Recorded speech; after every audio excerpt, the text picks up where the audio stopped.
తెలంగాణ రాష్ట్రంలో అసెంబ్లీ ఎన్నికలు ముగిసినా కానీ రాష్ట్రంలో రాజకీయ వేడి మాత్రం తగ్గట్లేదు. కొత్త ప్రభుత్వం అధికారంలోకి వచ్చి 50 రోజులు కాకుండా గానీ నేతల మధ్య మాటల యుద్ధం జరుగుతూనే ఉంది. ఇక లోక్సభ ఎన్నికలు దగ్గర పడుతుండడంతో ఇటు కాంగ్రెస్ పార్టీ, బీఆర్ఎస్ పార్టీ అలాగే బీజేపీ పార్టీలు లోక్సభ ఎన్నికలపై ఫోకస్ చేశాయి. ముఖ్యంగా తెలంగాణ రాష్ట్రంలోని నాయకులు ప్రత్యర్థులపై మాటల దాడులు చేసుకుంటున్నారు.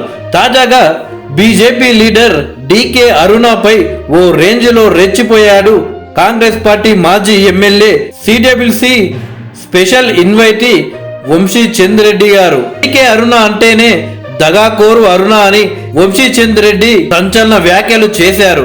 శుక్రవారం ఆయన గాంధీ భవన్ లో మీడియాతో మాట్లాడుతూ విలువలు విధానాలు లేని వ్యక్తి, అవకాశవాద రాజకీయాలకు మారు పేరు డీకే అరుణ అని మాజీ మంత్రి డీకే అరుణపై ఓ రేంజ్ లో రెచ్చిపోయాడు చల్లా వంశీ చంద్ రెడ్డి.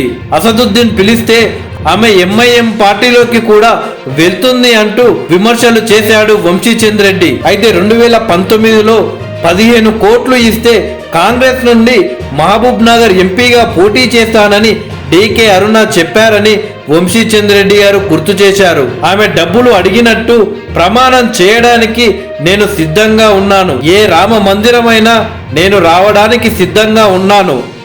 ఏ గుడిలోనైనా నేను ప్రమాణం చేయడానికి సిద్ధంగా ఉన్నాను.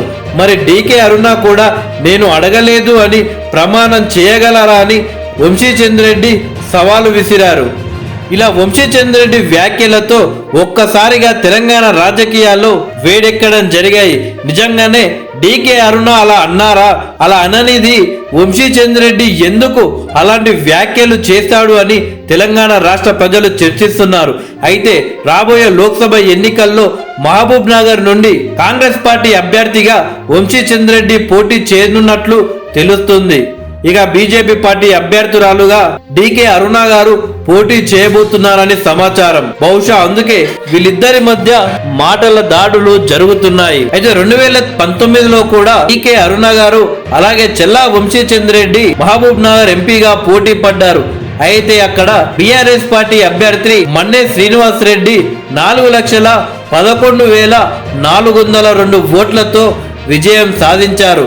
రెండవ ప్లేస్ లో డీకే అరుణ భారతీయ జనతా పార్టీ నుండి పోటీ చేసి 3,33,573 ఓట్లు సాధించారు.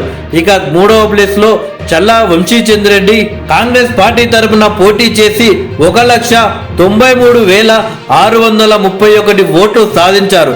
ఇక నాలుగవ ప్లేస్ లో నోటాకి 10,600 ఓట్లు వచ్చాయి. అయితే మొన్న జరిగిన అసెంబ్లీ ఎన్నికల్లో బీఆర్ఎస్ పార్టీ ఓడిపోవడంతో మహబూబ్ నగర్ పార్లమెంటు సీటును కాంగ్రెస్ పార్టీ గెలిచే అవకాశాలు ఎక్కువగా కనిపిస్తుంది. ఇక డీకే అరుణ కూడా మహబూబ్ నగర్ జిల్లాలో మంచి క్యాడర్ ఉండడంతో వీళ్ళిద్దరి మధ్య తీవ్ర పోటీ ఉండనున్నట్లు అర్థమవుతుంది.